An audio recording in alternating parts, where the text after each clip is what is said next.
Hello, good evening बच्चों। बेटा अपने इंडिकेटर कल डिस्कस करना शुरू किया था। बोलो बच्चों, इंडिकेटर हमने कल स्टार्ट किया था। तो इंडिकेटर हमने आपको बताया था कि इंडिकेटर आइदर वीक एसिड और वीक बेस होते हैं। बच्चों बताओ, इंडिकेटर्स क्या होते हैं? वीक एसिड या वीक बेस होते हैं। ठीक है, तो हर इंडिकेटर अपने नेचर से अपोजिट नेचर के मीडियम में कलर इंडिकेट करता है। ये बताया था मैंने आप लोगों को।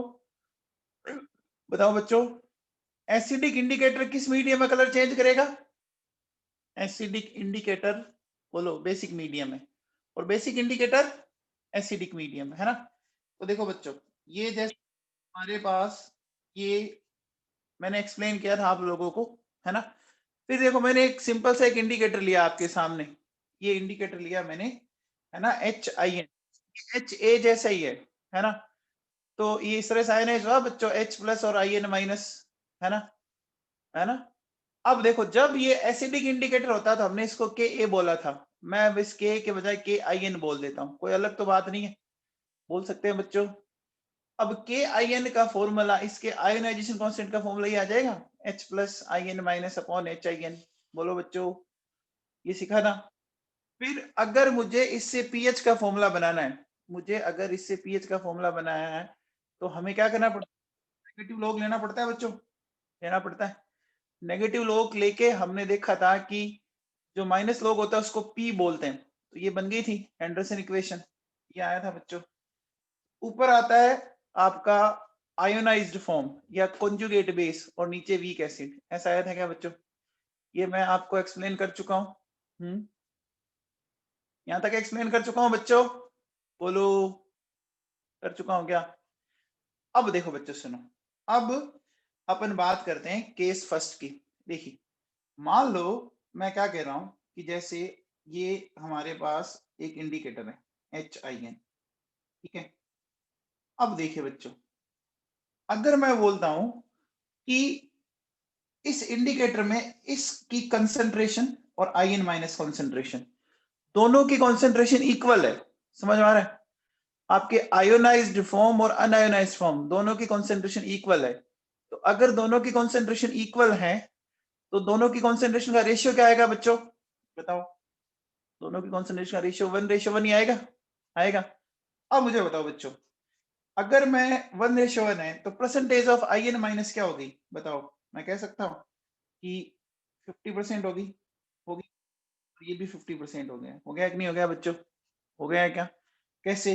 देखो बच्चों, अपन कह सकते हैं 1/2 इंटू 100, ये भी 50%। इसी तरह से 1/2 इंटू 100, ये भी 50। इसका मतलब दोनों जो फॉर्म है ना, वो बराबर अमाउंट में ना, बराबर अमाउंट है, 50-50 है, 50-50 है। इसका मतलब ये हाफ वे हुआ ना। बोलो बच्चों, ये हाफ वे हुआ कि नहीं हुआ? अरे कलर का मिड वे हुआ, हाफ वे हुआ कि नहीं हुआ? 100 का हाफ पॉइंट कहाँ होता है बताओ? 100 का हाफ पॉइंट मिड वे कहाँ होता है? 50 होता है।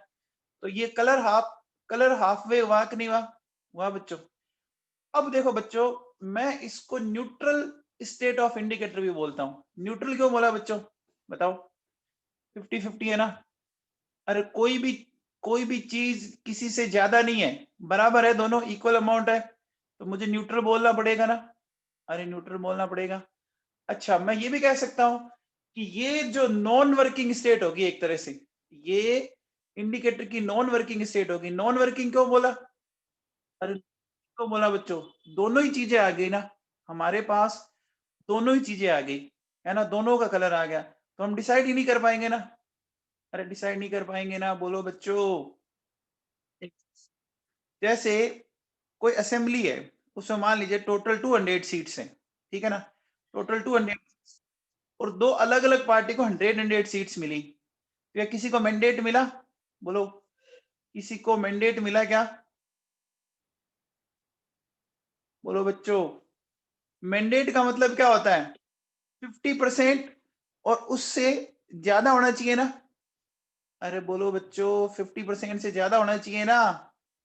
5, बोलो। अगर मान लीजिए दो पार्टी है, एक कांग्रेस एक बीजेपी है, दोनों को 200 में से 100 सीट मिल गई, तो क्या किसी पर्टिकुलर पार्टी को मैंडेट मिला? किसी पर्टिकुलर पार्टी को बहुमत मिला? नहीं मिला ना। तो क्या कोई भी पार्टी अपनी गवर्नमेंट बना सकती है? क्या कोई भी पार्टी अपनी गवर्नमेंट बना सकती है? नहीं बना सकती। उस कंडीशन में फिर आपको पता है बच्चों, आपके जो राष्ट्रपति हैं, है ना, अपने देश के जो प्रेसिडेंट है, फिर रोल आ जाता है, पता है ना बच्चों? समझ में आ गया? अरे बच्चों समझ में आ गया क्या? अब देखो, अगर मैं ऐसा बोलूं कि ये दोनों 1:1 है, तो बच्चों बताओ, मैं ऐसा कह सकता हूं पीएच क्या होगी? देखो, पी के आई एन हो गया क्या? क्यों बोलो बच्चों? क्योंकि लोग 1 की वैल्यू जो होती है वो, बोलो बच्चों, 0 होती है क्या?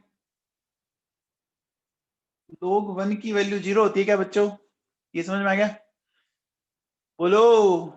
अब आओ बच्चों, देखो मैंने लिया I N minus H I N. अब इनका रेशियो मैंने ले लिया 10:1, ठीक है ना? यानी आई एन है 10 और एच आई एन है 1। तो मुझे बताओ बच्चों, इस कंडीशन में अगर मैं ऐसा बोलूं ये पी के आई एन है, ठीक है, प्लस लोग, ये हो गया 10/1, है ना बच्चों? तो क्या मैं ऐसा कह सकता हूं? क्या मैं ऐसा कह सकता हूं पी के आई एन प्लस 1 हो गया? अरे लोग 10 की वैल्यू 1 हो गई क्या बच्चों? लोग 10 की वैल्यू 1 हो गई। अब देखो बच्चों, मुझे बताओ इस कंडीशन में percentage of I N minus कितना हुआ? बताओ, percentage of I N minus कितना हुआ? देखो ये 10 है, तो 10 अपॉन इंटू 100, तो लगभग लगभग ये 91% हुआ। हुआ कि नहीं हुआ? बोलो बच्चों। आई एन माइनस 10 है और एच आई एन 1 है, तो टोटल मिला के 11 हो गया क्या? मिला के टोटल मिला के 11 हो गया। तो ओवरऑल परसेंटेज क्या आ गई? आई एन माइनस क्या आ गई? अच्छा, ये कितना? बोलो बच्चों, 1/11 इंटू 100, तो लगभग लगभग ये आपका 9% आ गया। अब बच्चों बताओ, इस कंडीशन में मेनली कलर किसके कारण होगा? बोलो बच्चों, इस कंडीशन में मेनली कलर किसके कारण हुआ? आई एन के कारण हुआ ना? अरे देखो यार, 91% है, अच्छा भला समझ में आ रहा है। तो अपन बोलेंगे बच्चों, colour is due to I N minus. क्या समझ में आई बात? क्या ये बात समझ में आई? अच्छा, अब देखो बच्चों, अपन ये बात करें, बोलो आई एन माइनस और एच आई एन, ये दे रखा है बच्चों मेरे को, ठीक है, आई एन माइनस और एच आई एन, ठीक है, ये 1:10 है। तो इस कंडीशन में मैं आपसे पीएच पूछूं, तो देखो बच्चों ये आ जाएगी क्या? पी के आई एन प्लस, बोलो बच्चों, लोग 1/10 हो गया। तो अब मुझे बताओ, क्या ये आ जाएगा पी के आई एन माइनस? बोलो बच्चों, क्या इसकी वैल्यू ये आएगी कि नहीं आएगी? आएगी बच्चों, इसकी वैल्यू ये आएगी। इस बार बताओ, इस बार अगर मैं कि percentage of I N minus क्या हुआ? बोलो बच्चों। तो देखो ये 1 ही है, तो 1/11 इंटू 100, यानी ये कितना हुआ? 9% हुआ। और ये कितना हुआ? देखो बच्चों, 10/11 इंटू 100, ये 91% हुआ बच्चों। तो इस कंडीशन में कलर मेनली किस कारण होगा? बोलो बच्चों, colour is due to H I N. बोलो बच्चों, ये बात समझ में आई? क्या मेरी बात को आप समझ पा रहे हैं? क्या मेरी बात को आप समझ पा रहे हैं बच्चों? अब एक चीज बताओ, अगर मैं आपसे एक चीज पूछूं, देखो मैं कहता हूं कि ये पीएच है, ठीक है, ये पी के आई एन है, ठीक है, फिर एक ये है, ये पीएच पी के आई एन +1 है, फिर एक ये है पीएच पी के आई एन -1 है। 3 कंडीशन है क्या बच्चों? ये 3 कंडीशन है। देखो मैं इसको ऐसे दिखा देता हूं,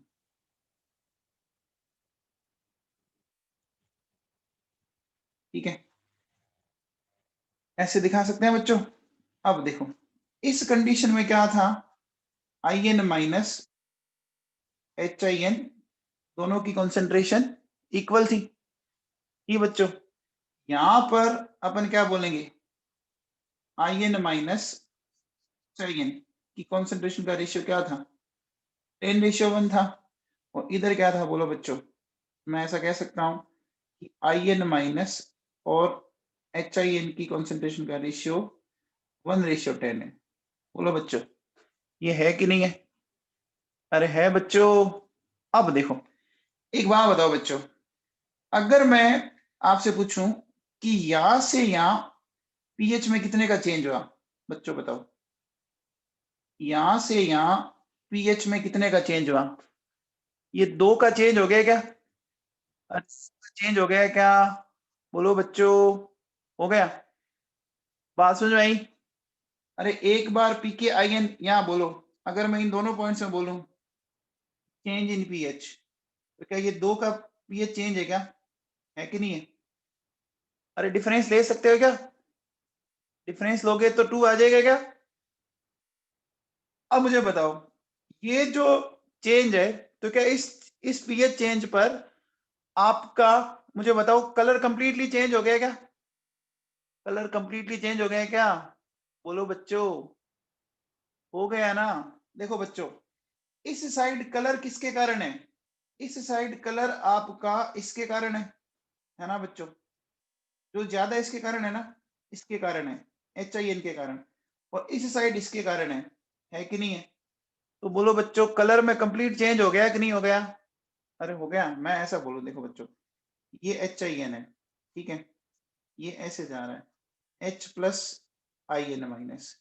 मान लो मैं कहता हूं कि ये येलो कलर का है, ठीक है, और ये रेड कलर का है, ठीक है, ऐसा मान लिया मैंने एक बार समझने के लिए। तो मुझे बताओ अगर HIN ज्यादा है तो उस कंडीशन में कौन सा कलर ज्यादा होगा, बताओ? अगर HIN ज्यादा है तो येलो कलर होगा। तो बताओ PKN -1 वाली कंडीशन कौन सा कलर हुआ? PKN -1 वाली कंडीशन में कौन सा कलर हुआ? येलो कलर हुआ ना? बोलो बच्चों ये कंडीशन में कह सकता हूं कि येलो कलर की हुई कि नहीं हुई? हुई। अच्छा बताओ ये +1 वाली जो कंडीशन है वो कौन से कलर की हुई? वो रेड कलर की हुई। हुई कि नहीं हुई? तो अगर मुझे कलर को कंप्लीट चेंज करना है तो मिनिमम पीएच में कितने का पड़ेगा, बताओ? For complete change in colour minimum change in pH करना पड़ेगा, 2 का करना पड़ेगा क्या? क्या ये बात सबको समझ में आई? अरे बोलो बच्चों क्या ये बात आपको समझ में आई क्या? बोलो, आ गया समझ में? अरे ये बहुत आसान सी बात है। देखो ऐसे सोचो, देखो हम कह रहे थे कि ये 100 है, ठीक है, 100 में से इसको आप है ना प्रैक्टिकली सोचो, समझ में आ जाएगा। देखो ये 50, ये 50, 50-50 है ना? अभी तो किसको मैंडेट नहीं है ना, अभी तो किसी को भी मैंडेट नहीं है ना बच्चों? बोलो, अरे किसी को मैंडेट है, किसी को बहुमत है क्या? नहीं है। अब देखो बच्चों मैं क्या करता हूँ, एक को 49 कर देता हूँ, एक को 51 कर देता हूँ। बताओ भैया किसी एक को मैंडेट मिल गया क्या? किसी एक को मैंडेट मिल गया? बताओ मैंने दोनों में कितने का चेंज किया, बताओ? 49 और 51 कितने का चेंज हो गया? अब दोनों में कितने का चेंज हो गया? 2 का चेंज हो गया ना बच्चों? अरे इससे सिंपल वे कुछ था? आ गया क्या समझ में? बोलो बच्चों, अरे ये बात समझ में आई क्या? पक्का समझ में आ गया?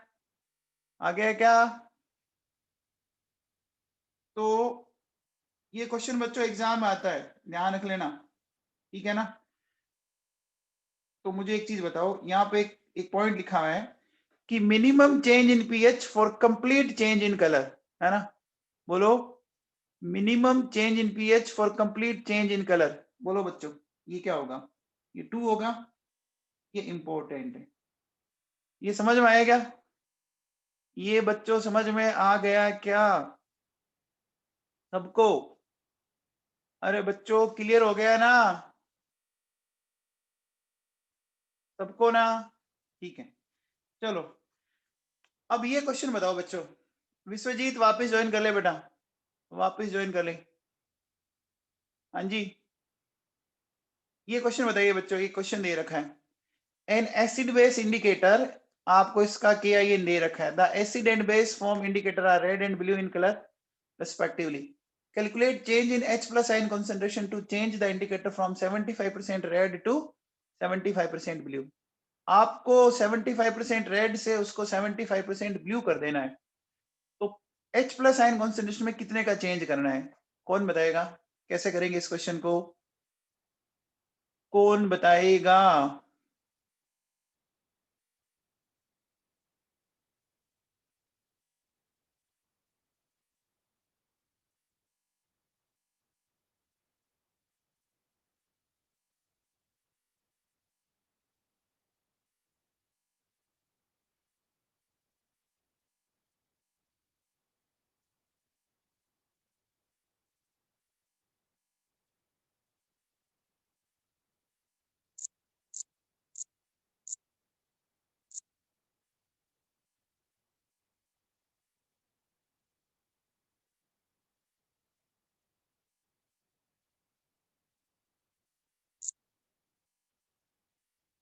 हाँ भैया,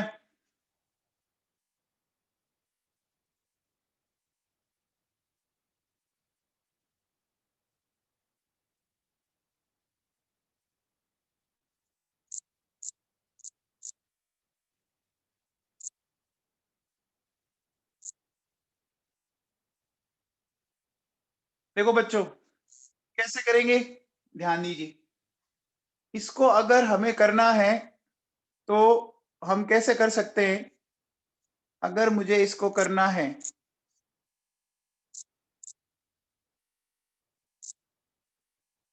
देखिए सबसे पहले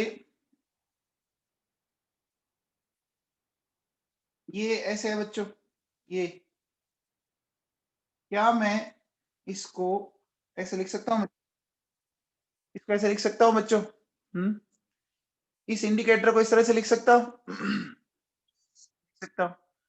अब देखो बच्चों क्या कहता है कि इसका जो एसिडिक फॉर्म है वो रेड कलर का है, ठीक है, ये रेड कलर का है, ठीक है, और जो इसका बेसिक फॉर्म है वो इसका ब्लू कलर का है, ठीक है ना, एसिडिक फॉर्म रेड कलर का और बेसिक फॉर्म ब्लू कलर का है, ठीक है।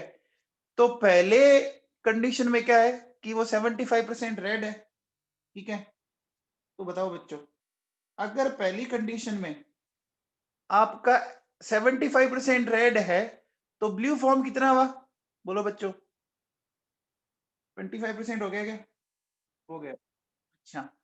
अब बताओ, अगर मैं के सेकंड की बात करूं, है ना, के सेकंड की बात करूं कि इसको अब आपको 75% कर देना है, तो ये कितना हो गया, ये 25% हो गया क्या, हो गया बच्चों, ये बात आपको समझ में आई?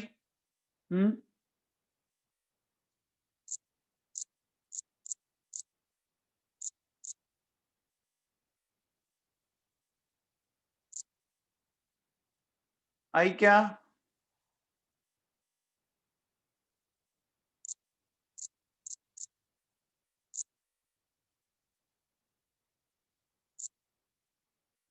आई बच्चों? अब देखो, अगर आप लोगों को इसका फॉर्मूला आता हो, आता है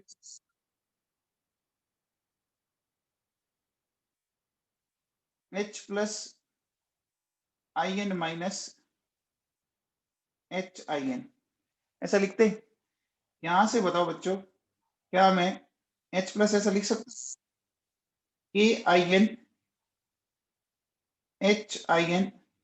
HIN माइनस, बोलो बच्चों, H प्लस ऐसे लिख सकता हूं क्या, बोलो। अब देखो बच्चों, अगर मैं आपसे बोलूं कि H प्लस, है ना, पहली कंडीशन में कितना हो गया, KIN दे रखा बच्चों आपको 3 इंटू 10⁻⁵, HIN कितना है पहली कंडीशन में 75, और ये कितना है 25, तो बोलो बच्चों ये कितना आया, 9 इंटू 10⁻⁵ आ गया क्या, अरे बोलो बच्चों, इस फॉर्मूले में वैल्यू रख के मैंने ये निकाल ली, समझ में आया? अब बताओ, H प्लस अगर मुझे सेकंड कंडीशन में निकालना है तो 3 इंटू 10⁻⁵। अब देखो बच्चों, सेकंड कंडीशन में HIN कितना हो गया? HIN हो गया 25 और ये हो गया 75। तो बोलो बच्चों ये कितना आ गया? 1 इंटू 10⁻⁵ है। बोलो बच्चों, क्या समझ में आया? तो अब मुझे बताओ, अगर मैं बोलूं change in H plus ion concentration कितना हो गया? 9 इंटू 10⁻⁵ m। ये है बच्चों, तो कितना हो गया? 8 इंटू 10⁻⁵ m है। बोलो बोलो बच्चों, समझ में आया? आया? अरे बोलो बच्चों, समझ में आया? चलो अब बताओ बच्चों, ये वाला क्वेश्चन बताओ। Bromothymol blue is an acidic indicator. Bromothymol blue कैसा इंडिकेटर है? एक एसिडिक इंडिकेटर है। तो what percentage of this indicator is in basic form? ठीक है ना? इसकी कितनी परसेंटेज फॉर्म बेसिक फॉर्म में है एट pH 5? एक काम करते हैं, देखो बच्चों सुनो, कैसे करेंगे इस क्वेश्चन को सोल्व।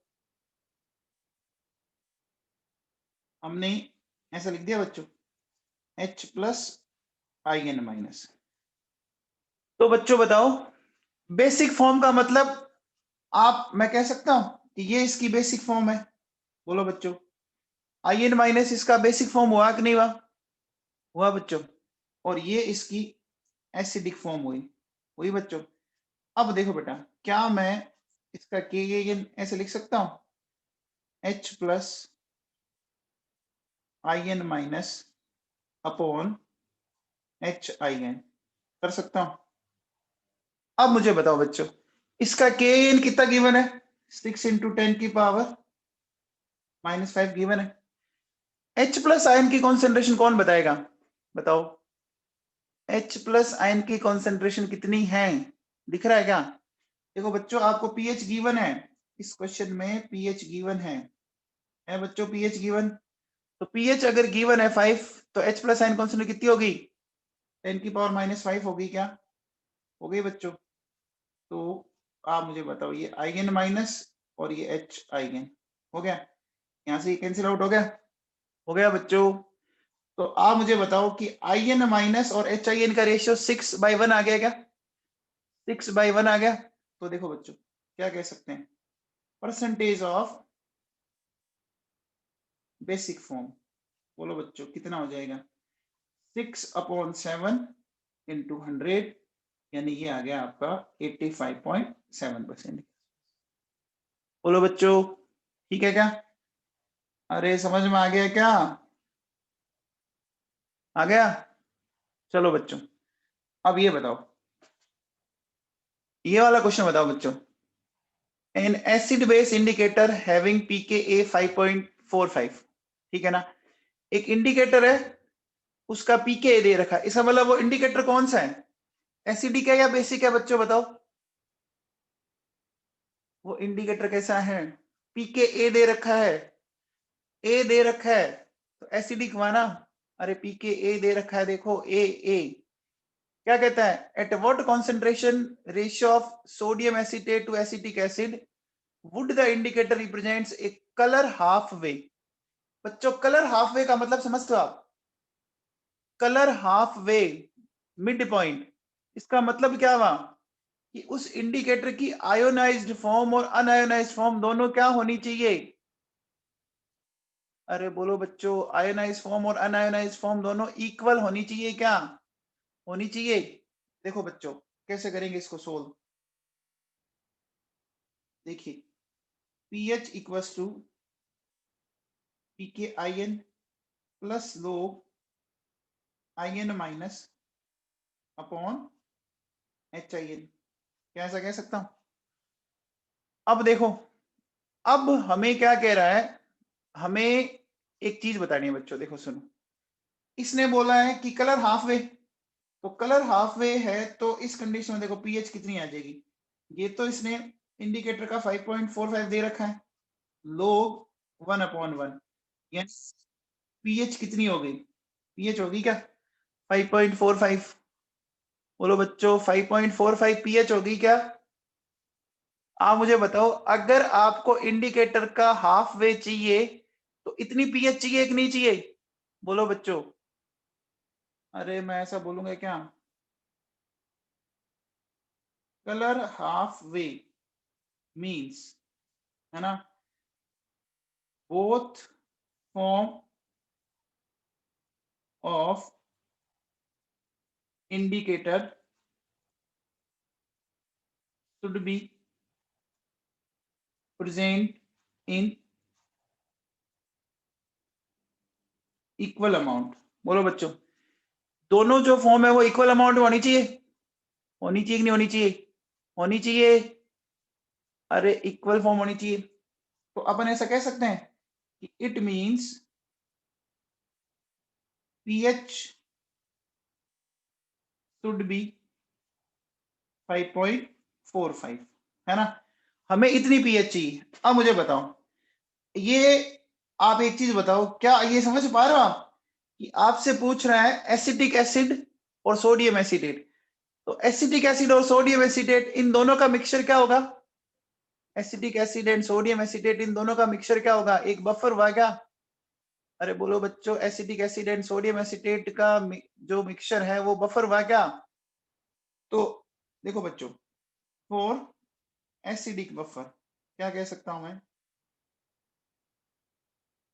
देखिए, pH equals to pKa plus log, नीचे अगर एसिटिक एसिड आया तो ऊपर बोलो बच्चों, ये आ सकता है क्या?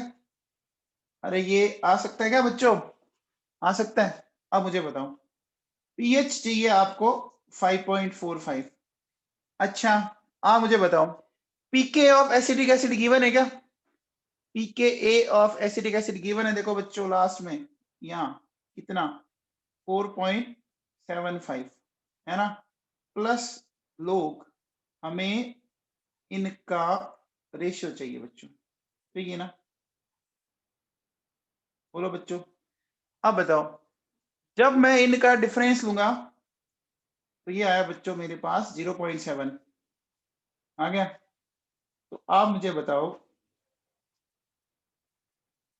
कि इन दोनों की कॉन्सेंट्रेशन का रेशियो क्या लें कि ये 0.7 आ जाए? बताओ बच्चों, लोग की क्या वैल्यू हो, लोग की क्या वैल्यू हो कि वो 0.7 आ जाए? 5 होना चाहिए ना। तो बोलो बच्चों, क्या मैं ऐसा कह सकता हूं कि sodium acetate upon acetic acid, ये कितना हो गया? ये 5:1 आ गया कि नहीं आ गया? आ गया क्या बच्चों? अरे क्वेश्चन समझ में आया? क्वेश्चन समझ में आया? आपसे क्या कह रहा है? देखो, आपसे बोल रहा है कि एक एसिड बेस इंडिकेटर है, उसका पीके गिवन है, ठीक है ना बच्चों। पीके आपको गिवन है, आपको उसका कलर हाफ वे चाहिए। तो वो जो कलर हाफ वे है वो किस पीएच पर आएगा? और वो पीएच आपको इस बफर से जनरेट करनी है। समझ में आ गया क्या? वो जो पीएच है वो आपको इस बफर से जनरेट करनी है। क्या क्वेश्चन दिमाग में बैठा? बोलो बच्चों। ठीक है, चलो बच्चों, अब आ जाओ। देखो बेटा, मैं कुछ इंडिकेटर डिस्कस करता हूं आपसे। देखो बच्चों, ये इंडिकेटर है, नाम लिखे मैंने, methyl orange, methyl red, phenol red and last वाला है फिनोफ्थलीन। ठीक है बच्चों। अब देखो बच्चों, आपको मैंने एक्सप्लेन किया था कि भैया जो मिथाइल ऑरेंज है वो एक बेसिक इंडिकेटर है, बताया था क्या? अरे बताया था। और हर इंडिकेटर का दोनों मीडियम में कलर अलग अलग होता है। अरे बच्चों बताया था। तो मिथाइल ऑरेंज जो है बच्चों, उसका एसिडिक मीडियम में रेड कलर है और बेसिक मीडियम में इसका कलर येलो है। इसी तरह से मिथाइल रेड देखो, एसिडिक मीडियम में रेड और बेसिक मीडियम में येलो कलर है। ये मिथाइल ऑरेंज मैंने एक्सप्लेन किया बच्चों आपको कल। अरे बोलो तो सही। अरे किया ना नवाबो, ठीक है। अब देखो बच्चों, आप कम से कम ये दो इंडिकेटर तो अच्छे से तैयार कर लेना, ये दो इंडिकेटर तो अच्छे से तैयार कर लेना। कर लिया बच्चों, ठीक है ना।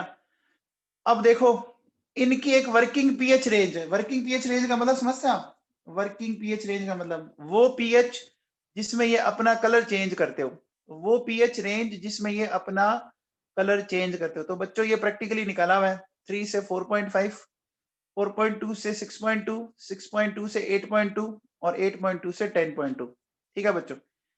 अब देखो बच्चों, अब हमें किसी टाइट्रेशन के लिए इनमें से कोई इंडिकेटर सेलेक्ट करना है। समझ में आ रहा है? हमें किसी टाइट्रेशन के लिए इसमें से कोई इंडिकेटर सेलेक्ट करना है। बच्चे एक बात हो, स्ट्रॉन्ग एसिड और स्ट्रॉन्ग बेस की पीएच रेंज याद है क्या? Strong acid and strong base की जो टाइट्रेशन करवाई थी उसकी पीएच क्या याद है बच्चों? अरे याद है क्या? सारे बताओ। 3 to 11 है। अब बताओ उस पीएच रेंज में क्या ये सारे इंडिकेटर की पीएच वर्किंग रेंज है क्या? देखो बच्चों, 3 to 11 में ये सारे आ गए क्या? आ गए बच्चों। तो बताओ ये सारे इंडिकेटर अपना कलर चेंज कर सकते हैं? अरे सारे इंडिकेटर अपना कलर चेंज कर सकते हैं ना। आप ऐसे सोचिए बच्चों, जैसे मैं इसका समझाता हूँ। आप कोई चीज खरीदने गई, ठीक है। मान लीजिए आपकी रेंज थी, मैं ऐसा बोल देता हूं कि आपको चीज चाहिए थी, मान लीजिए 10 to 15,000 तक, ठीक है। आपकी जो रेंज थी वो थी 10 to 15,000 तक। और मान लीजिए इस रेंज में अगर आपको चीज मिल गई, तो बोलो बच्चों आपका काम हो गया? बताओ आपका काम हो गया कि नहीं हो गया? अरे हो गया बच्चों। समझ में आई क्या बात? तो मुझे बताओ कि एसिड और स्ट्रॉन्ग बेस के लिए, स्ट्रॉन्ग एसिड और स्ट्रॉन्ग बेस के लिए सब काम कर जाएंगे सारे इंडिकेटर? याद है क्या? अब मुझे बताओ, अगर मैं कहता स्ट्रॉन्ग एसिड वीक बेस होता, स्ट्रॉन्ग एसिड वीक बेस के लिए क्या थी रेंज, क्या थी बताओ? स्ट्रॉन्ग एसिड वीक बेस की रेंज क्या थी, याद है क्या? एसिड स्ट्रॉन्ग है, अरे एसिड स्ट्रॉन्ग है तो एसिडिक ज्यादा होगी और बेस की तरफ जाना ही नहीं है आपको, तो 3 to 7 थी। अब बताओ बच्चों, 3 to 7 के अकॉर्डिंग कौन सी सही है? कौन कौन से इंडिकेटर काम कर सकते हैं 3 to 7 में? कौन कौन कर सकते हैं?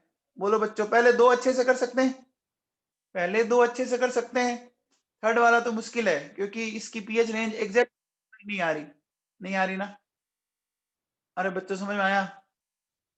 अब मुझे बताओ, अगर मैं कहता कि मेरे पास वीक एसिड स्ट्रॉन्ग बेस है, मेरे पास वीक एसिड स्ट्रॉन्ग बेस है, उसकी पीएच रेंज क्या थी?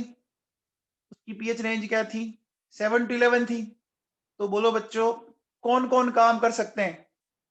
अरे कौन कौन काम कर सकते हैं बोलो बच्चों? 7 to 11 कर सकते हैं क्या? बोलो। आ गया समझ में? बच्चों समझ में आया क्या क्या बोला मैंने? बोलो। अब देखो बच्चों सुनो, एक बात दिमाग में फिट कर लो। आपको ए और डी अच्छे से याद रखना है। मुझे बताओ, ए जो है ये मिथाइल ऑरेंज, ये एक बेसिक इंडिकेटर है क्या बच्चों? ये एक बेसिक इंडिकेटर है। तो बेसिक इंडिकेटर कौन से मीडियम में कलर चेंज करेगा बताओ? बेसिक इंडिकेटर कौन से? तो अगर कहीं पर भी अगर आपका स्ट्रॉन्ग एसिड है ना, तो आप MuH को आराम से ले सकते हो। सही सही बोला क्या मैंने? बोलो बच्चों। अरे मैंने सही बोला है क्या? ले सकते हो? अच्छा। अब बताओ, HPH एक एसिडिक इंडिकेटर है बच्चों? HPH एक एसिडिक इंडिकेटर है। तो बताओ बच्चों ये किस कंडीशन में काम करेगा? एसिडिक इंडिकेटर किस में करेगा? बेसिक। तो बोलो बच्चों, अगर वहां पर स्ट्रॉन्ग बेस है तो आप इसको काम में ले सकते हो। क्या मेरी बात समझ में आ रही है? अरे हर इंडिकेटर अपने नेचर से अपोजिट नेचर में कलर चेंज करता है। अब देखो बच्चों, हमें एक इंडिकेटर सेलेक्ट करना है टाइट्रेशन के लिए, तो क्या पॉइंट लिखा है? देखो क्या कहता है, if working pH range of indicator is in pH range of titration, है ना। इंडिकेटर की जो वर्किंग पीएच रेंज है और टाइट्रेशन की जो वर्किंग पीएच रेंज है, दोनों अगर एक में आ जाए, एक दूसरे में कोइंसाइड हो जाए, तो क्या वो इंडिकेटर हम काम में ले सकते हैं? ले सकते हैं क्या बच्चों? बोलो। अरे बच्चों ले सकते हैं क्या? सोचिए। एक रेंज डिसाइड करा ना। जैसे देखो सुनो, अभी आपने देखा होगा बच्चों, कोरोना की वैक्सीन के लिए अभी वो कह रहे हैं कि साहब पहले फ्रंट लाइन जो कोरोना वॉरियर्स है उनको लगेगी, जो डॉक्टर्स स्टाफ है ना, जो नर्सिंग स्टाफ है उनको लगेगी, जो सीनियर सिटीजन है उनको लगेगी, है ना। उन्होंने एक रेंज डिसाइड की है ना। अरे उन्होंने एक रेंज डिसाइड की है ना बच्चों। अब बताओ क्या उस रेंज में हम में से कोई आ रहा है क्या? अरे उस रेंज में हम लोगों में से कोई आ रहा है क्या? ना तो हम सीनियर सिटीजन है, ना हमने फ्रंट लाइन पे काम किया कि हमने कोरोना के ट्रीटमेंट में कुछ किया। क्या हम उस रेंज में हैं?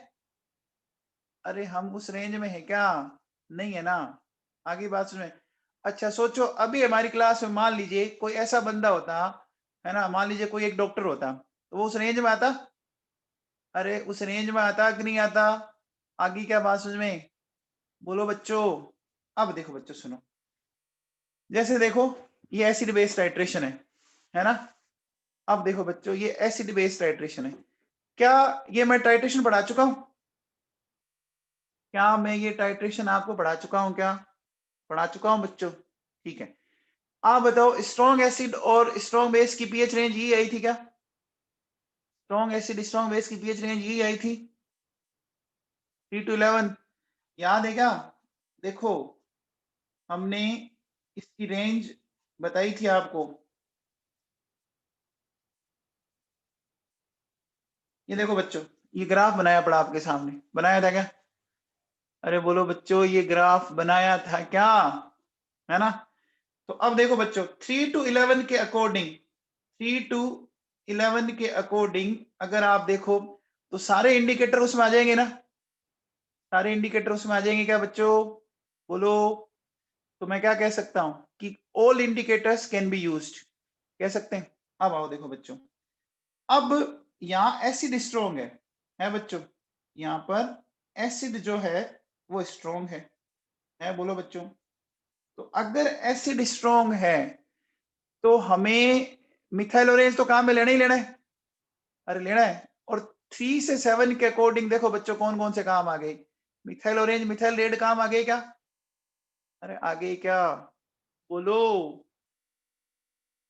फिर देखो बच्चों सुनो, अगर हमारे पास वीक एसिड स्ट्रॉन्ग बेस है, वीक एसिड स्ट्रॉन्ग बेस है ना, 7 to 11, तो 7 to 11 के अकॉर्डिंग बोलो बच्चों, 7 to 11 के अकॉर्डिंग कौन से काम कर सकते हैं? फिनोफ्लिन काम अच्छे से कर देगा? अरे कर देगा बच्चों, कर देगा क्या? ठीक है।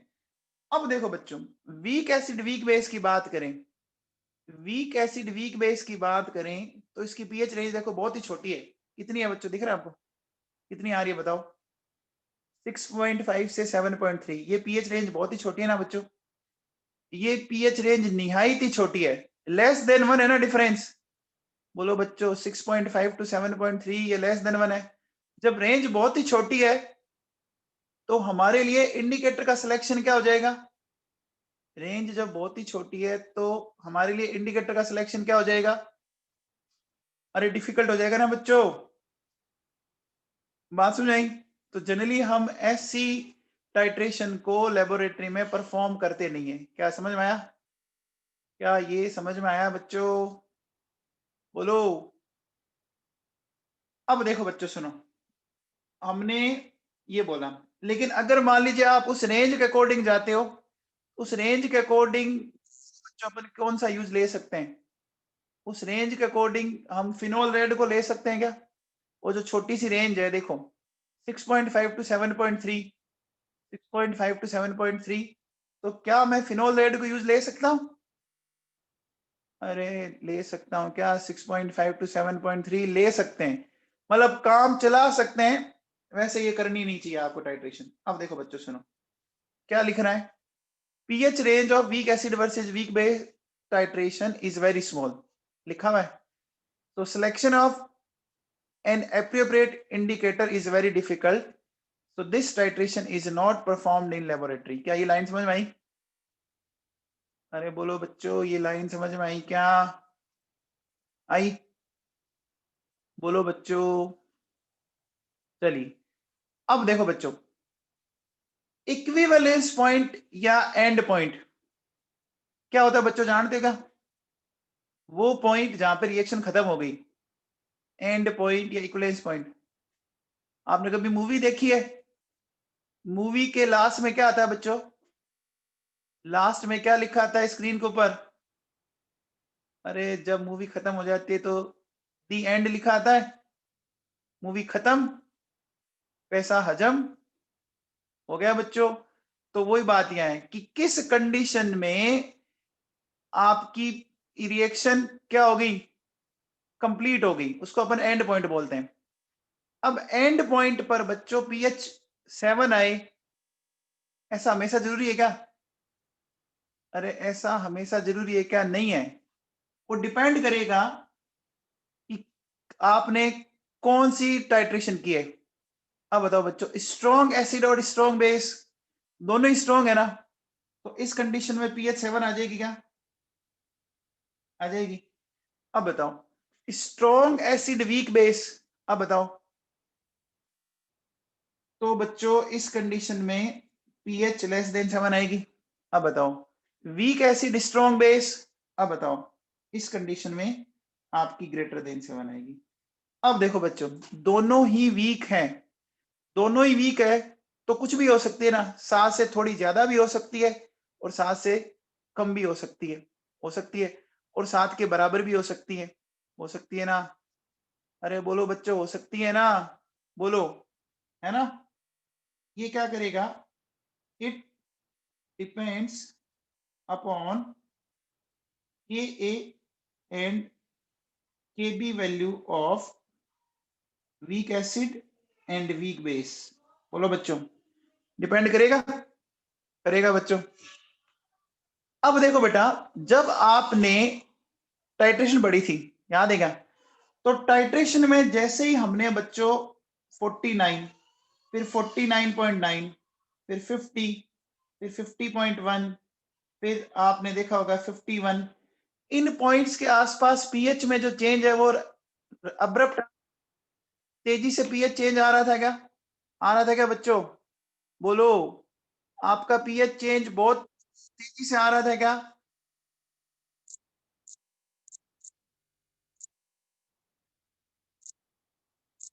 आ रहा था बच्चों।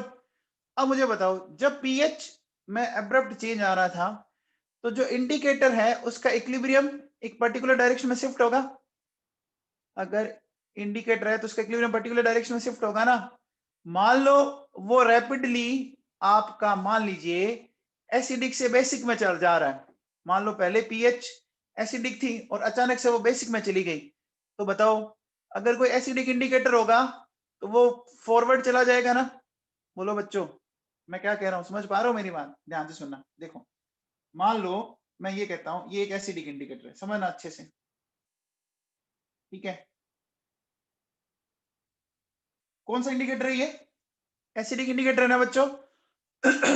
अब बताओ, अगर मुझे इस पर अपोजिट आयन इफेक्ट लगाना है तो पीएच क्या करनी चाहिए? पीएच एसिड से बेस करनी चाहिए या बेस से एसिड करनी चाहिए? बताओ, बताओ, पीएच कहां से कहां ले जानी चाहिए?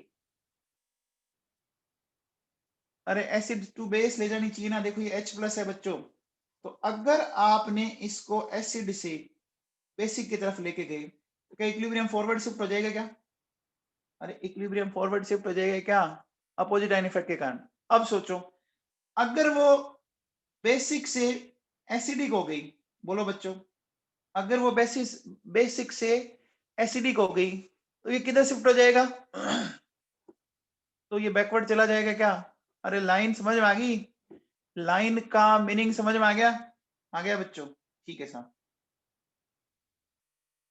तो क्या कह रहे हैं, क्या कह रहे हैं, देखो बच्चों कि near the equivalence point there is rapid change in pH, so indicators equilibrium shifts in particular direction and change in color is observed। होता है बच्चों। अब देखो बच्चों, दोनों ही वीक हो, एसिड ही वीक हो और बेस ही वीक हो, मुझे बताओ, जब एसिड और बेस वीक हो तो इक्विवेलेंस पॉइंट के आसपास पीएच में रैपिड चेंज आएंगे नहीं। क्यों? क्योंकि वीक एसिड और वीक बेस की रिएक्शन से जो सोल्ट बनता है वो बफर का काम करता है ना। अरे वीक एसिड और वीक बेस की रिएक्शन से जो सोल्ट बनता है बफर का काम करता है, और आपने देखा होगा कि सिंपल बफर की पीएच कॉन्सेंट्रेशन पे डिपेंड नहीं कर रही थी, नहीं कर रही थी ना। सिंपल बफर की पीएच आपकी कॉन्सेंट्रेशन पे डिपेंड नहीं कर रही थी, तो आप कॉन्सेंट्रेशन कितनी चेंज करो, क्या इक्विलिब्रियम शिफ्ट होगा इंडिकेटर वाला? नहीं होगा ना, अरे नहीं होगा। तो जब आपका इंडिकेटर का इक्विलिब्रियम शिफ्ट हुआ ही नहीं, तो क्या कोई पर्टिकुलर कलर ऑब्जर्व होगा? अरे क्या कोई पर्टिकुलर कलर ऑब्जर्व होगा? तो हम उस टाइट्रेशन को ढंग से ऑब्जर्व कर ही नहीं पा रहे, तो क्या हमें ऐसी टाइट्रेशन करनी चाहिए क्या? अरे बोलो बच्चों, वीक एसिड वीक बेस की जब आपने सोल्ट बनाया था, आपने उसका ये फॉर्मूला पढ़ा था क्या? बताओ मुझे आप,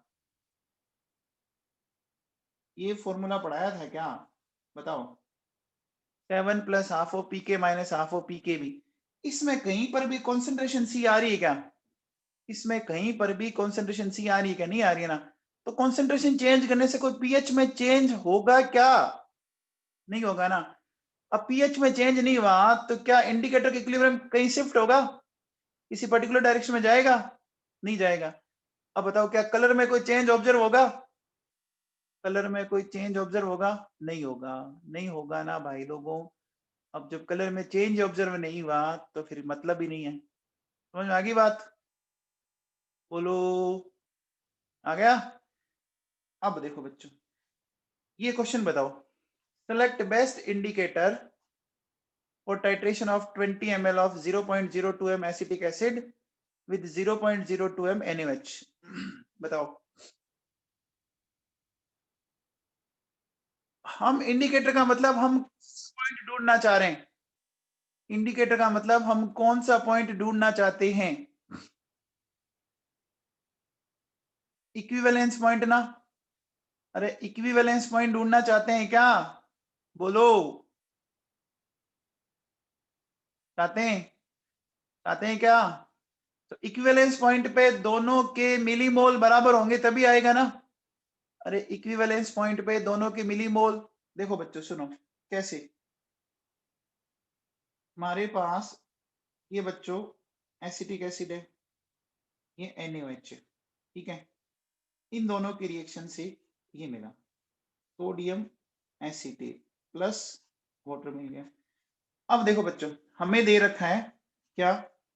ये दे रखा है 20 ml 0.02 m, और ये दे रखा है 0.02 m। तो बच्चों बताओ, इसका भी कितना वॉल्यूम कहाँ मिले हूं ताकि दोनों के मिलीमोल बराबर हो जाए? अरे 20 ले लूं इसका भी,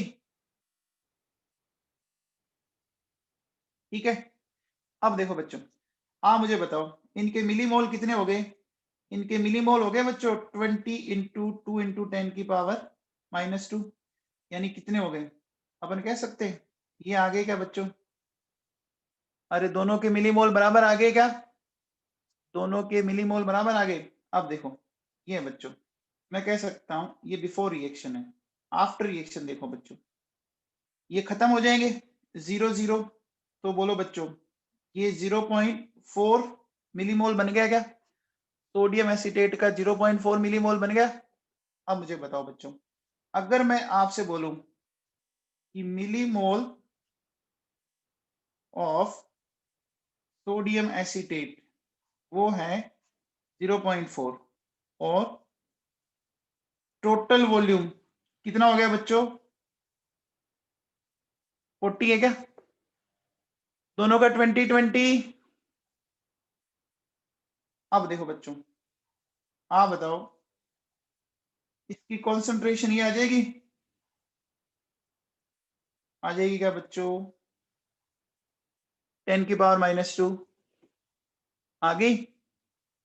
आ गई बच्चों? अब बताओ, अगर हमें पीएच निकालनी है तो 7 plus half of P K A plus half of log सी, ये निकलेगी क्या? अरे सोल्ट की पीएच ऐसे निकालेंगे क्या? बोलो बच्चों, एसिड वीक है तो ए आता है तो क्या होता है? प्लस होता है ना। अरे ए आता है तो प्लस आता है ना, ठीक है बच्चों।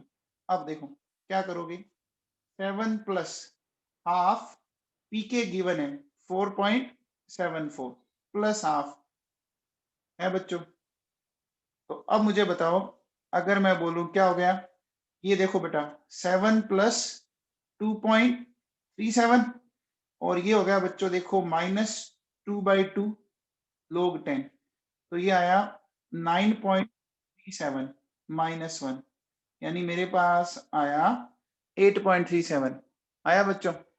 बोलो अब मुझे बताओ बच्चों 8.37 के अकॉर्डिंग ये रेंज कहाँ आएगी, बताओ ये रेंज कहाँ आएगी, बोलो बच्चों ये रेंज किसके अंदर आ जाएगी अच्छे से। हमने निकाली वो आई है 8.37, वो किसके बीच में आ जाएगी, बोलो बच्चों डी ऑप्शन में आ जाएगी क्या, तो आंसर विल बी डी। हो गया बच्चों, आ गया समझ में, आ गया। हमने इंडिकेटर कैसे सेलेक्ट किया, दिमाग में बैठ गई क्या बात, बोलो बच्चों बैठ गया। अब एक पॉलीप्रोटिक एसिड की टाइट्रेशन करवा दूं क्या, एक पॉलीप्रोटिक एसिड की टाइट्रेशन करवा दूं, अगर आपने एम्फीप्रोटिक एनाइन को ढंग से पढ़ा याद है क्या। अरे बच्चों एम्फीप्रोटिक एनाइन की पीएच निकालने का फॉर्मूला याद है क्या, एम्फीप्रोटिक एनाइन की पीएच का फॉर्मूला निकालना याद है क्या, पढ़ाया था मैंने बच्चों। वो एनाइन जिन दो रिएक्शंस में होता है उनका पीके का एवरेज लेना होता है, ऐसा बताया था मैंने, बोलो बच्चों। चलो एक चीज बताओ मेरे को, मैं एक टाइट्रेशन लिखता हूं आपको, देखो 0.1 m 50 of H3PO4 is titrated with various volume of 0.1 m NaOH. Then calculate in all conditions, ठीक है, then calculate pH in all conditions, ठीक है। हमें क्या करना है, हमें पीएच को कैलकुलेट करना है बच्चों, ठीक है। तो कैसे करेंगे, देखिए आपको वॉल्यूम कैसे बच्चों, 0 ml 10 ml 25 ml 40 ml 50 ml 60 ml 75 ml फिर 90 ml 100 ml 110 ml फिर 125 ml 150 ml और लास्ट है 160 ml, ये दे रखा बच्चों, ठीक है। अच्छा ये इसके आपको पीके दे रखे हैं, पीके first 3, PK A second 8, PK third 11 दे रखा है। अब बच्चों कर सकते हो क्या, बोलो बच्चों, मैंने आपको इसके 3 पीके दिए, 3 पीके क्यों दिए पता है क्या, अरे H3PO4 के 3 पीके क्यों दिए बच्चों बताओ, अरे ये 3H+ देता है ना, ये 3 देता है बच्चों। अब देखो अगर मैं आपसे बात करूं, है ना, अगर मैं आपसे बात करूं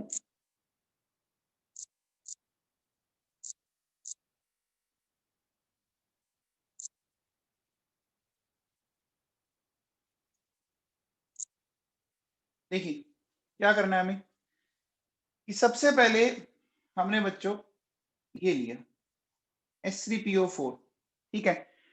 अब मुझे बताओ बच्चों कि जब तक आपने पहला केस लिया बच्चों, सबसे पहले ए लिया, आप मुझे एक बार बताओ बच्चों पॉलीप्रोटिक एसिड में कौन सा आयोनाइजेशन इंपॉर्टेंट होता है बताओ, पॉलीप्रोटिक एसिड के केस में कौन सा आयोनाइजेशन इंपॉर्टेंट है, याद है क्या? ये मैंने पढ़ाया, बोलो बच्चों। फर्स्ट है ना, फर्स्ट ज्यादा इंपॉर्टेंट होता है। तो बच्चों बताओ, अगर है तो 0 ml के केस में इसकी पीएच क्या अपन ऐसे निकाल सकते हैं बच्चों? Half of P K A first minus half of log C. क्या मैं इससे निकाल सकता हूं? मैंने पी के फर्स्ट ही लिया है सिर्फ। अरे बोलो बच्चों, पी के फर्स्ट ही लिया है, समझ में आएगा? देखो बच्चों, 1/2 ये 3 माइनस हाफ log सी, तो ये 10 की पावर -1 है बच्चों। तो बताओ इस कंडीशन में पीएच कितनी आ गई? ये तो हो गया बच्चों 1.5, ये आगे आया तो बोलो बच्चों 2 आ गई क्या? 2 आ गई क्या? बोलो बच्चों 2 आ गई। अब देखो बच्चों, अब आपको पता है क्या बच्चों, H3PO4 में कितने H है टोटल? 3 H है ना। ध्यान रखो बच्चों, जब भी कोई पॉलीप्रोटिक एसिड होता है ना, तो उनके जो H है वो 1 by 1 न्यूट्रलाइज होते हैं। जो H है वो 1 by 1, आप इसको ऐसे समझो, जैसे मान लीजिए आपके पेपर में 3 क्वेश्चन आए, तो क्या तीनों क्वेश्चन को आप एक साथ करते हो क्या? अरे तीनों क्वेश्चन को एक साथ करते हो या 1 by 1 करते हो? अरे बच्चों कैसे करते हो? 1 by 1 करते हो ना।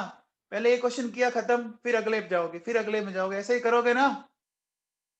ये तीनों क्वेश्चन एक साथ करते हो? अरे कुछ बोलो तो सही।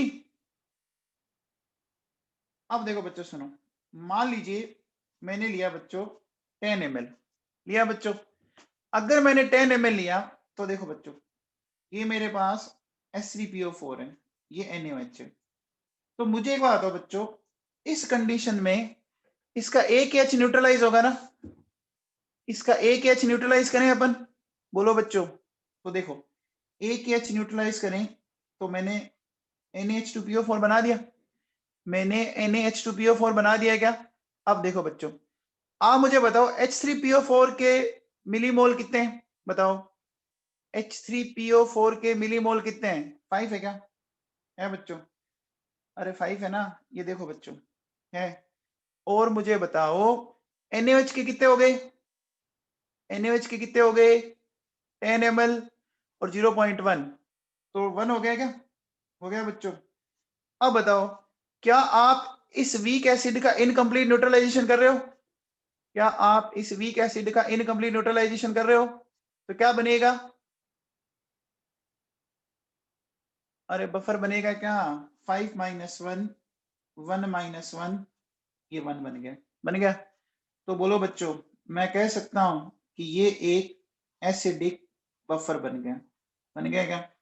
अब देखो बच्चों, अगर मुझे इसकी पीएच निकालनी हो तो मैं ऐसा लिखूंगा क्या? pKa लोग, देखो बच्चों नीचे तो ये आएगा और ऊपर ये आ जाएगा क्या? बोलो बच्चों, आ जाएगा। अब मुझे बताओ पीके कौन सा यूज लेंगे? हम पीके कौन सा यूज लेंगे? First, second, third?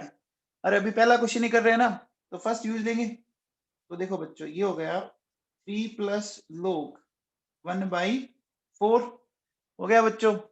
तो अब बोलो इसको सोल्व कर सकते हो बच्चों? तो ये आ गया, बोलो बच्चों 2.4 आ गया क्या? आ गया बच्चों? आ गया। अच्छा, अब बताओ, अगर मैं कहता हूं कि 25 ml, 25 ml, तो 25 ml को समझते हैं। देखो बच्चों H3PO4 तो 5 ही है, अब ये कितने हो गए? ये 2.5 हो गया क्या? ये 2.5 हो गया क्या बच्चों? बोलो। तो इसमें से ये 2.5 गया तो ये 2.5 बना। तो मुझे बताओ, क्या मैं बोल सकता हूं कि ये फर्स्ट हाफ इक्विवेलेंस पॉइंट आ गया? आप जो पहला क्वेश्चन कर रहे हो, मान लो अगर वो पहला क्वेश्चन आपने आधा कर दिया, आप उस क्वेश्चन के हाफ वे तक पहुंच गए। अरे हो सकता है ना, आप एक क्वेश्चन को कर रहे हो और आपने उसको हाफ तक कर दिया, तो मैं इसको फर्स्ट हाफ इक्विवेलेंस पॉइंट बोल सकता हूं। अब बताओ बच्चों, इस कंडीशन में अगर मैं बोलूं फिर ये एसिडिक बफर बन गया।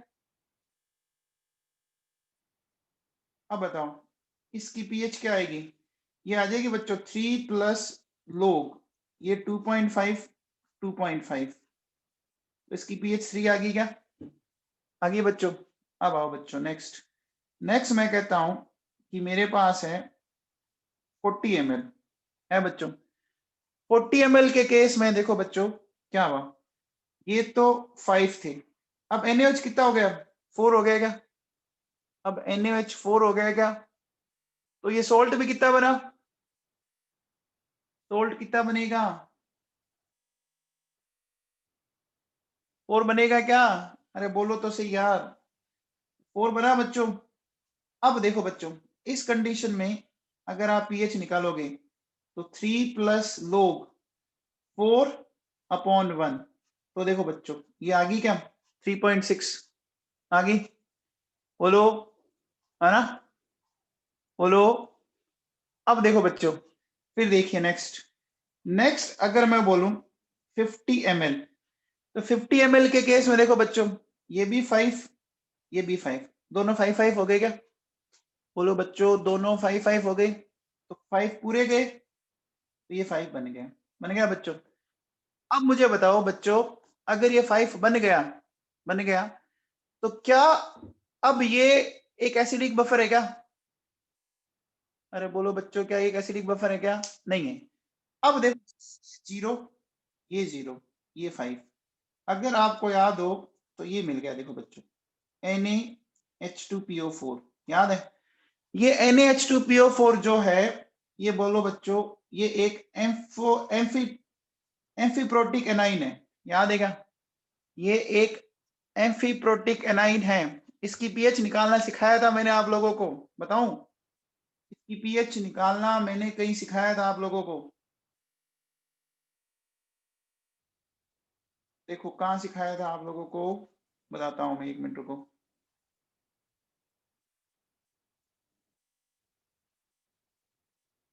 ये देखो बच्चों, अपन हेडिंग डाल देखिए, pH of amphiprotic A9 containing salt, ये समझाया हुआ बच्चों? अरे ये देखो, ये टॉपिक समझा रखा है, pH of amphiprotic A9 containing salt. अब देखो बच्चों, ये देखो, ये एनाइन दिख रहा है आपको?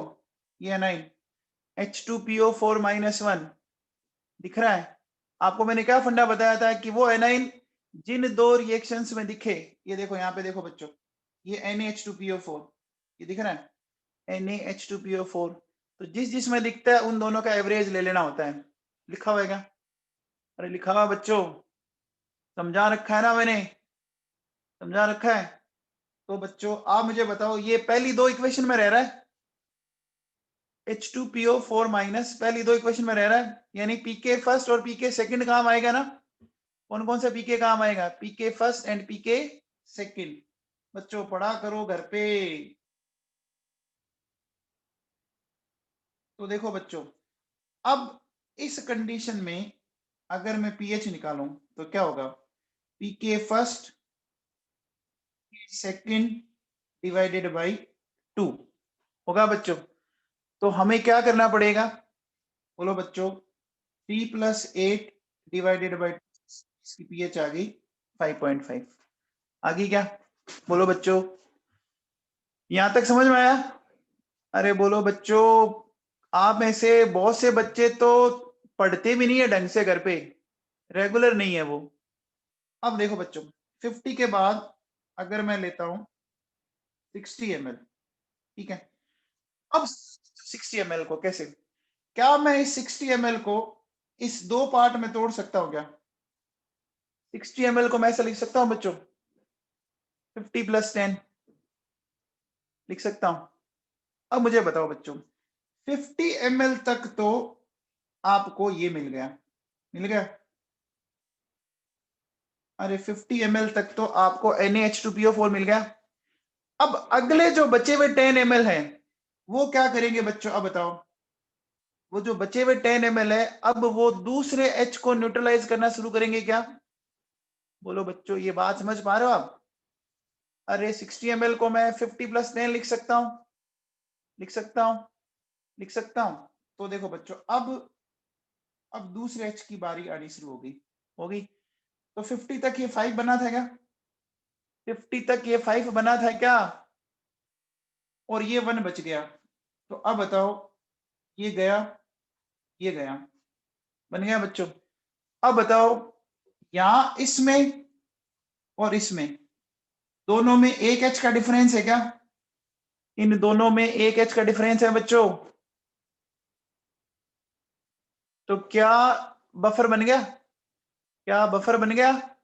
बन गया ना बच्चों। तो इस कंडीशन में बताओ, अगर मैं इसकी पीएच निकालना चाहूं तो क्या लिखूंगा? पी के ए सेकेंड प्लस लोग, ये लिखूंगा बच्चों, NaH2PO4 और NaH2PO4, है ना बच्चों। तो ये हो गया, देखो बेटा आपका पीके सेकंड 8 है प्लस लोग, और ये हो गया 1/4, तो ये आ गया बच्चों 7.4 आ गया। आगे क्या बच्चों? अरे ये बात समझ में आई क्या? बोलो। अब देखो बच्चों, 60 के बाद अपन लौटते हैं बच्चों, 60 के बाद 75 ml पर। क्या 75 ml को मैं ऐसा लिख सकता हूं? 75 ml को मैं 50 प्लस 25 लिख सकता हूं क्या? 75 को मैं 50 प्लस 25 लिख सकता हूं। तो देखो बच्चों, पहले 50 तक तो ये बना, तो अब कितना बच गया पीछे? 25 बच गया ना? अरे 25 बच गया, तो कितने मिलीमोल बच गए? 2.5 बच गए क्या? अरे तुम्हें समझ में आ रहा है क्या?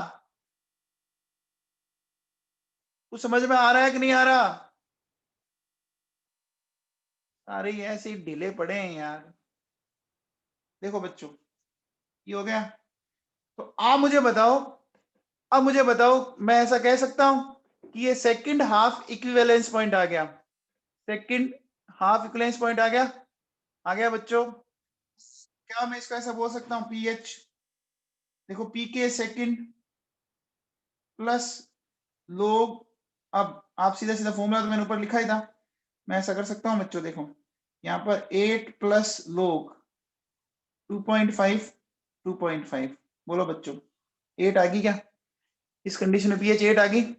आगे बच्चों, बेटा समझ में आया क्या? देखो पहले 50 ml तक क्या हुआ? 50 ml तक पहला H पूरी तरह से न्यूट्रलाइज हो गया क्या? अरे बोलो बच्चों, 50 ml तक पहला H न्यूट्रलाइज हो गया क्या? आप ऐसे सोचो, जैसे देखो दो क्वेश्चन है बच्चों, ठीक है, दो क्वेश्चन को करने में मान लीजिए आपको 8 मिनट लगे, 8 मिनट्स लगे, है ना? तो बच्चों मान लो पहले क्वेश्चन को करने में 3 मिनट लगे, तो बाकी किस में लगे होंगे? अरे बाकी किस में लगे होंगे? दूसरे में लगे होंगे ना। तो अब मुझे बताओ, अगर मैं 75 ml ले रहा हूं, तो 75 में से 50 तो पहला एच निकालने में काम आ गए ना। अरे काम आ गए, तो मुझे 8 मिनट्स लगे दो क्वेश्चन करने में, तो 8 में 3 तो पहले में चले गए, सेकंड में कितने काम आए? 5 आए ना। अरे समझ में आ गया क्या? आ गया? अरे विश्वजीत, तेरे को समझ में आया क्या? तेरी सबसे बड़ी प्रॉब्लम है, मुझे पता है।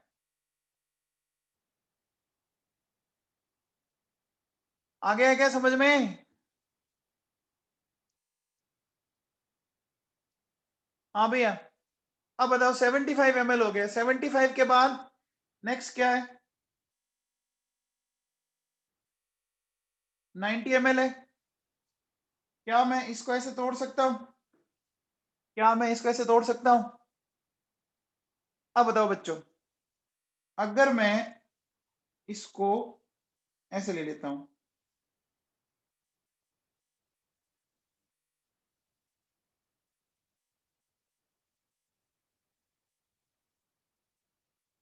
बताओ 50 तक ये 5 बना, बना बच्चों।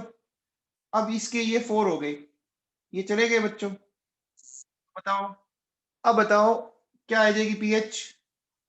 ये 8 प्लस लोग 4/1, यानी कितना आ गया? 8.6 आ गई। अब आओ बच्चों, देखो एच के बाद आई पे आते हैं। मैं आ गया बच्चों 100 ml। 100 ml में ऐसा लिख सकता हूँ क्या? 100 ml को दो पार्ट में तोड़ सकता हूँ, 50-50 में। अब देखो बच्चों, इस कंडीशन में क्या होगा? NaH2PO4 और NaOH, ये हो गया बच्चों Na2HPO4, ठीक है। अगर मैं कहता हूं ये 5 है तो ये 5 है बच्चों। अब बोलो बच्चों, पूरा पूरा गया तो मुझे बताओ कि मैं कह सकता हूं ये सेकंड इक्विवेलेंस पॉइंट आ गया, मेरे को सेकंड इक्विवेलेंस पॉइंट मिल गया। अब दूसरा एच भी पूरी तरह से न्यूट्रलाइज हो चुका है, दूसरा एच बी पूरी तरह से न्यूट्रलाइज हो चुका है। समझ में आई क्या बात? अब देखो बच्चों, ये एम्फीप्रोटिक एनाइन आ गया मेरे पास, आ गया क्या? ये मेरे पास एम्फीप्रोटिक एनाइन आ गया। इसकी पीएच कैसे निकालेंगे? याद करो, P K second P K A third divided by 2 पढ़ा चुका हूं मैं ये पहले, है ना? सब कुछ पढ़ा के आ चुका हूं मैं। बोलो बच्चों कितनी आ जाएगी? 9.5 आ गई, आ गई। अब आओ बच्चों, अब मैं करता हूं 110 ml। 110 ml को मैं ऐसे तोड़ दूं क्या? 100 प्लस 10, अरे ऐसे तोड़ सकता हूं क्या? 110 को ऐसे तोड़ सकता हूं? विश्वजीत समझ में आ रहा है क्या? अरे विश्वजीत समझ में आ रहा है क्या भाई? चलो देखो, ये हो गया बच्चों Na2HPO4, ये NaOH, ठीक है। तो अब हमें ये मिला, तो बोलो बच्चों 100 ml तक Na2HPO4 के कितने मिलीमोल बने? बताओ, 100 ml तक Na2HPO4 के कितने मिलीमोल बने? 5। तो NaOH कितना बच गया? NaOH के कितने मिलीमोल बच गए? 1। अब देखो बच्चों, ये गया, ये 1 बच गया। अब बताओ, आप इसमें और इसमें देखो, क्या इन दोनों में एक H का डिफरेंस है? क्या इन दोनों में एक H का डिफरेंस है? तो बोलो क्या ये बफर है? अब देखो बच्चों, इसकी पीएच क्या लिखेंगे? pKa थर्ड प्लस लोग Na3PO4 और Na2HPO4। बोलो बच्चों, तो ये हो गया 11 प्लस लोग 1/4, तो ये आ गया बच्चों 10.4 आ गया हमारे पास। बोलो बच्चों, आ गया? अब देखो बच्चों, जे के बाद अपन आ जाते हैं के ऊपर। मैंने आ गया बच्चों 125 ml पर। क्या मैं इसको 100 प्लस 25 कर सकता हूँ? 100 प्लस 25 कर सकता हूँ? तो देखो बच्चों, ये 5 हो गया, ये 2.5 हो गया, ये 2.5 हो गया। तो मैं कह सकता हूँ ये थर्ड हाफ इक्विवेलेंस पॉइंट हो गया, ये इसका थर्ड हाफ इक्विवेलेंस पॉइंट हो गया। तो देखो बच्चों, पीएच कितनी आ जाएगी इसकी? ये आ जाएगी, देखो पीके थर्ड यानी 11 प्लस लोग 2.5 2.5 यानी ये 11 आ गई क्या? आ गई बच्चों? अब देखो बेटा, अगर मैं एल पे आता हूं, मैं आ गया 140 ml पर। 140 ml को मैं ऐसे लिख सकता हूं बच्चों, 100 प्लस 40 लिख सकता हूं? तो बोलो बच्चों, 100 तक तो 5, इसके हो गए 4, तो ये गया, ये गया, इसका 4 बन गया। बोलो बच्चों, बहुत आसान है, अगर थोड़ा सा दिमाग लगा लोगे ना तो फटाफट निकल जाएंगे आपके। अब देखो बच्चों, अगर देखो मैं पीएच, ये 11 प्लस लोग, ये आ गया 4/1, ये आ गया 11.6 आ गया। एंड लास्ट देखो बच्चों, मैं आ जाता हूं 150 ml पर, 100 प्लस 50।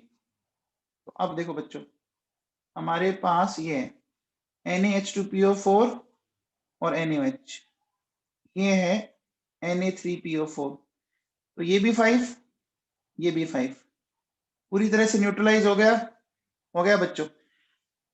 अब ये आ गया थर्ड इक्विवेलेंस पॉइंट, आ गया बच्चों, थर्ड इक्विवेलेंस पॉइंट आ गया क्या? लेकिन अब देखो बच्चों, ये एम्फीप्रोटिक एनाइन नहीं है। अरे ये H दे सकता है क्या? Na3PO4 H दे सकता है क्या? नहीं दे सकता ना? दे सकता। तो अब मुझे बताओ, Na3PO4 अगर मैं आपसे बोलूं, बताओ टोटल इसके मिलीमोल कितने हो गए? 5 हो गए। अच्छा बच्चों बताओ टोटल वॉल्यूम कितना हो गया? टोटल वॉल्यूम कितना हो गया बताओ? टोटल वॉल्यूम कितना हो गया? देखो 150 प्लस 50, क्या 200 हो गया? क्या 200 हो गया बच्चों? आप याद है एम्फीप्रोटिक एनाइन मैंने पढ़ाए थे?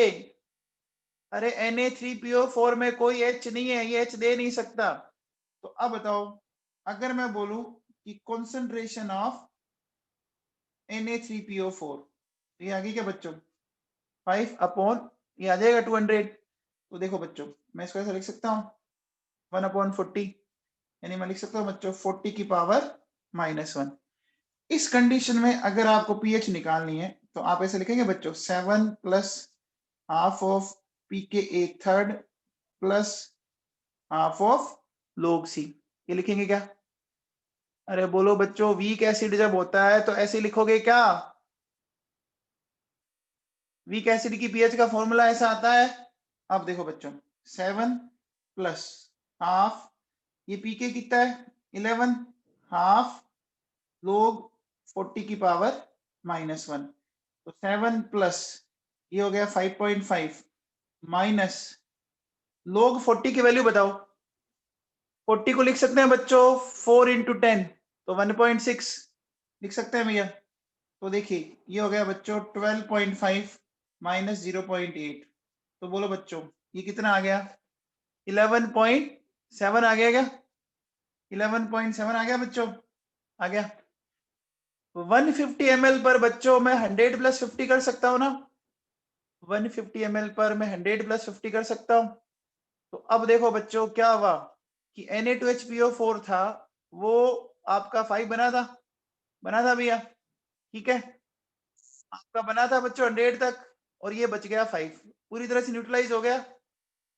अब देखो बच्चों इसका जो ग्राफ आता है ना वो थोड़ा समझने की कोशिश करो। ग्राफ में आपको फटाफट बता देता हूं कि कैसे आएगा ग्राफ।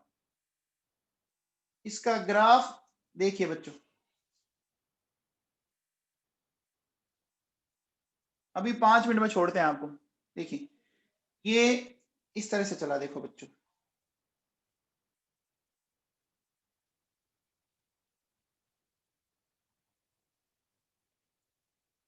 ये कुछ इस तरह का ग्राफ आएगा बच्चों।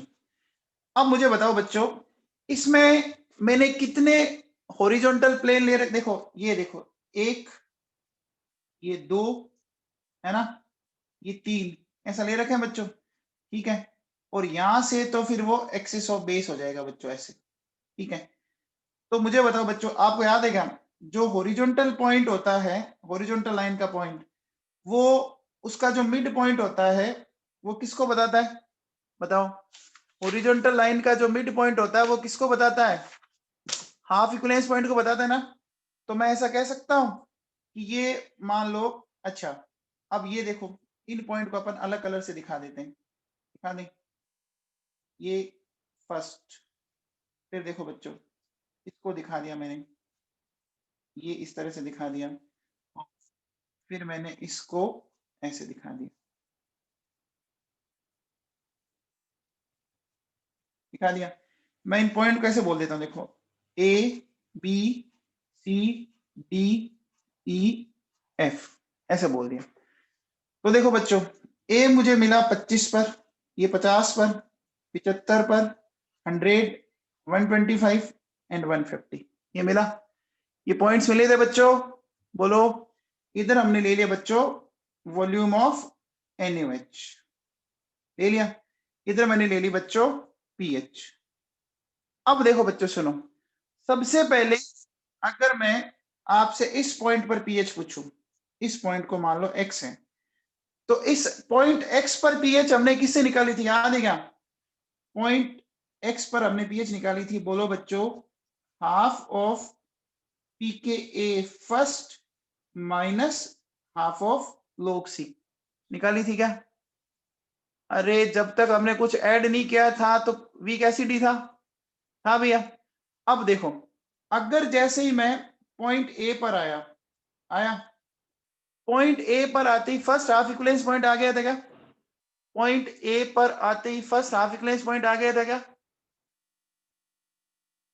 अरे बोलो बच्चों, हॉरिजॉन्टल लाइन का मिड पॉइंट हाफ पॉइंट होता है और वर्टिकल लाइन इक्विवेलेंस पॉइंट होता है, बताया था ना। तो फर्स्ट हाफ इक्विवेलेंस पॉइंट पर पीएच क्या आ जाएगी? पीके फर्स्ट के बराबर आई। अब देखो बच्चों, बात बी की करें तो बी पे क्या होगा बच्चों? देखो बी पे हमने ये लिखा था क्या? P K first P K A second divided by 2, ये लिखा था मैंने। अरे लिखा था बच्चों। फिर देखो पॉइंट सी पर क्या आया?